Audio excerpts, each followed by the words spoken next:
Hola, ¿qué tal amigos? Bienvenidos a Divulgantes, el lugar de encuentro entre las ciencias y las humanidades. Hoy vamos a hacer una descripción breve de diferentes historiadores y corrientes historiográficas.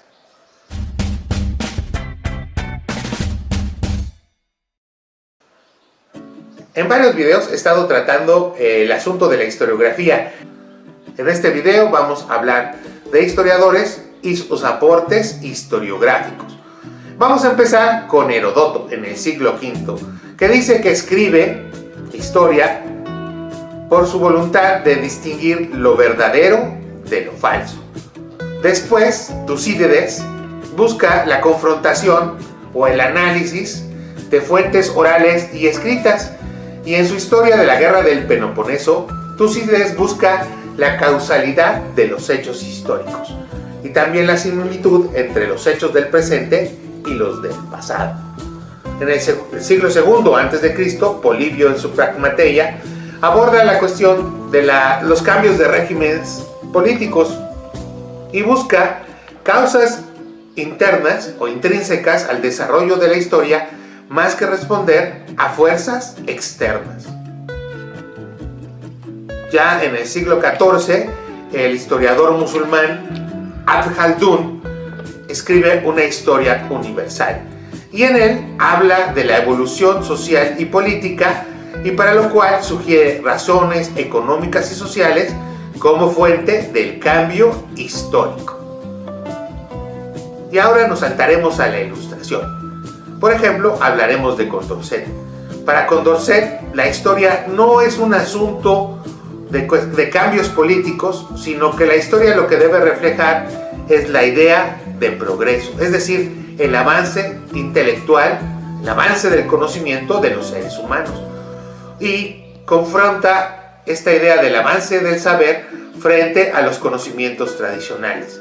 Él piensa que la historia va a reflejar la idea de progreso. Ya en el siglo XIX, Leopoldo von Ranke escribe que la historia debe escribir las cosas tal como sucedieron, o dicho de otra manera, el relato verdadero acerca de las cosas del pasado.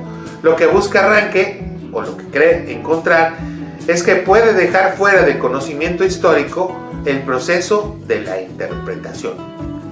Muy diferente al pensamiento histórico historiográfico de Johann Gottfried von Herder, que él afirmaba que la historia de la humanidad era producto del espíritu y del alma colectiva de cada pueblo, el Volk y el Volk, que se concretan o se manifiestan en el lenguaje, la literatura, las costumbres y la educación de cada pueblo. Después, el filósofo Hegel habla de la historia como un cambio de siglos a través del avance de las ideas. Por ejemplo, cambios completos en episodios o ciclos que se dan de la Grecia clásica, en el Renacimiento o en la Reforma protestante. En la teoría de la historia de Hegel, cada ciclo supera al anterior, lo que también lleva a la perfección y está ligado también a la idea de progreso.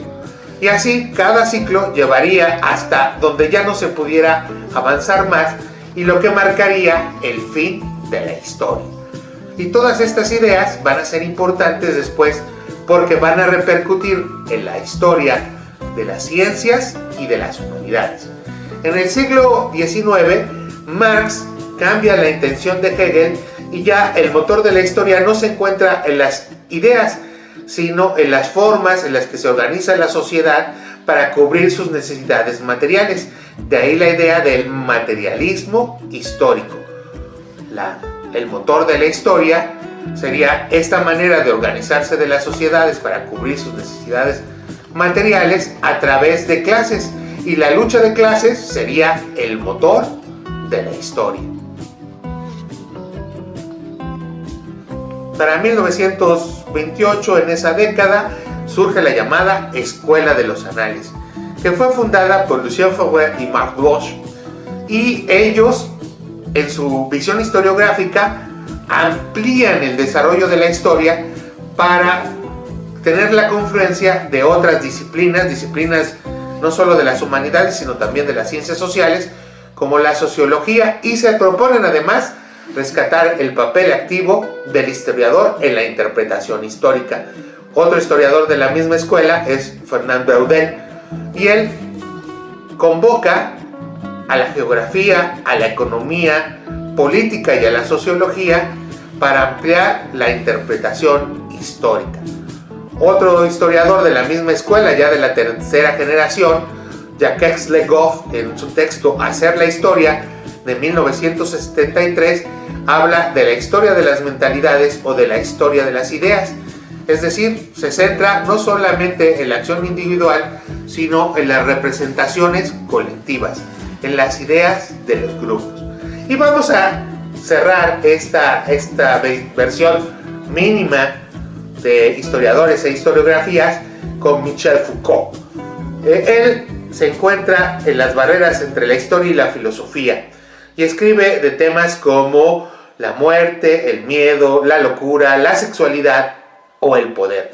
Lo interesante de Foucault es que aquí la relación entre historia y filosofía se invierte. La historia, la fuerza de la historia y del pasado entra al núcleo central del propio conocimiento, transformando la epistemología y nuestra manera de comprender el mundo.